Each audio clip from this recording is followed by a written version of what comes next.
Hi, this is Shasha from Get Visa Easy. So in my last video, I promised I was gonna make another video to elaborate on the Australian bridging visa, which I made mention of in my previous video.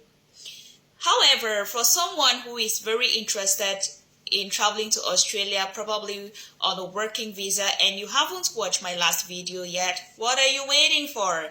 Check it out on our Get Visa Easy page on Facebook, on TikTok, and on YouTube.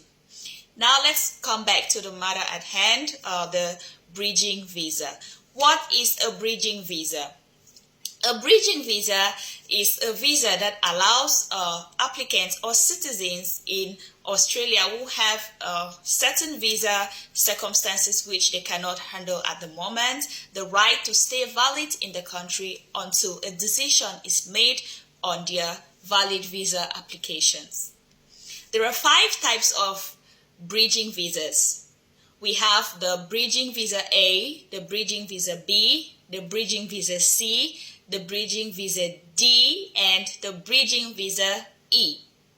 The bridging visa is also referred to as the BV, and the bridging visa A is the BVA. The bridging visa B is the BVB. The bridging visa C, BVC. The bridging visa D, BVD, and the bridging visa E is the BVE.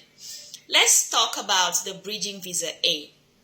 I think among all the bridging visas, this is one of the most important bridging visas. This visa helps to bridge the gap between one substantive visa and another substantive visa. If you are in Australia with a substantive visa and because of one reason or the other, you see the need to change from that visa type to another visa type, what you need is a bridging visa A. Let's take a typical example to make us understand better. Let's say a student in Australia who has been in Australia with a study visa, and maybe because of one reason or the other, this student wants to change from a study visa to maybe a work visa.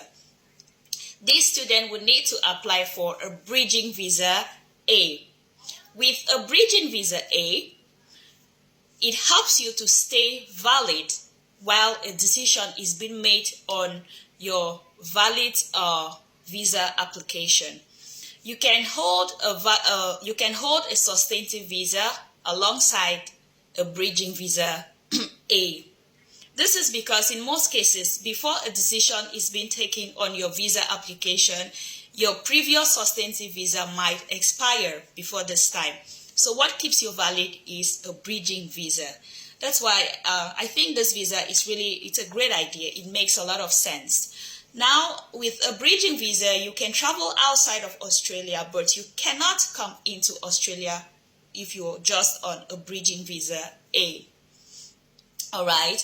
And with a bridging visa, you have a working right. If your previous substantive visa had a bridging right or the same rights that you had on your previous substantive visa, your bridging visa A will still have these same rights. Let's move forward to the next bridging visa type, which is the bridging visa B. Like I earlier said, with a bridging visa A, you are not allowed to come back into Australia if you travel outside. Now, if you are on a bridging visa A and there is a very important reason or there is a need for you to travel outside of Australia, then you will have to apply for a bridging visa B. With the bridging visa B, you have the right to travel outside of Australia and come back into Australia. You need to fill a form and make it clear, make the reasons why you need to travel outside of Australia, maybe for health reasons or maybe because you have a wedding or a funeral, maybe an important family member is dead and you need to travel, then you will be granted the bridging visa B for you to travel outside of Australia and take care of your business. But you need to come back before a period of 3 months, okay? Usually you are not supposed to stay past a period of 3 months.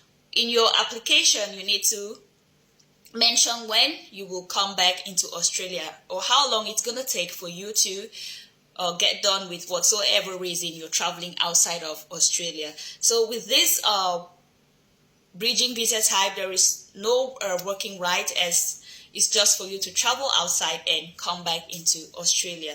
Now let's go to the next bridging visa, which is the bridging visa C. With the bridging visa C, it is for someone who has who does not have a substantive visa at the moment. Probably someone who had overstayed their visa or who had lived unlawfully in Australia, and somehow they managed to maybe be able to put in a valid visa application. Okay, once they put in a valid visa application, first they need to get the bridging visa E, which will first of all make them lawful immigrants before a decision is made on their visa application. With the bridging visa C, applicants are not allowed to work. They do not have any working rights unless they apply for another bridging visa C and make claims of the fact that they are really going through financial hardship. They cannot take care of themselves. They cannot pay their bills, and then another bridging visa C will be granted to them, which has working rights. All bridging visas except for the bridging visa B last for a period of 28 to 30 days. The bridging visa D only has 5 days. Okay, so let's move on to the next bridging visa, which is the bridging visa visa D. In most cases, people don't even consider the bridging visa D as a visa because it's only valid for 5 days, and this visa is issued to people who are faced with the situations. Maybe you go to the immigration, and maybe the immigration officer in charge who is supposed to handle your visa process is not available at the moment, or maybe during filling your application form when your visa is almost expiring, maybe you fill the wrong form, or a reason that is understandable. In this case, the kind of visa they will give you is a bridging visa D. Okay, with the bridging visa D, there are no working rights, of course, okay, because it's just for 5 days. Now, the last type of the bridging visa is the bridging visa E. The bridging visa E is for someone who is preparing to go outside of Australia, okay? It's for those people, maybe you previously applied for a BVA, you made a valid visa application and your visa was denied or declined, and the moment your visa gets declined or the moment a decision is taken on your substantive visa application, which is not a good decision, or if the visa is not approved, then automatically your bridging visa comes to an end. So if you're someone who is in this situation, you applied for a substantive visa with a bridging visa A, and the visa was declined, then the next visa you will get from that moment will be a bridging visa E. This visa is just to give you the time you need to put your affairs in order, put everything in order, and to get a visa outside of Australia. So a bridging visa E is not a very good visa, if you ask me. So I think the best bridging visas, we have the bridging visa A and the bridging visa B. These ones are quite good. Yeah, and the bridging visa C too is quite good, to be able to bring someone who had overstayed to come back, maybe apply for a valid visa application, and then they get it, then it's also good. So the worst kind of bridging visa should be the bridging visa E. Okay, the A, the B, and the C are quite good.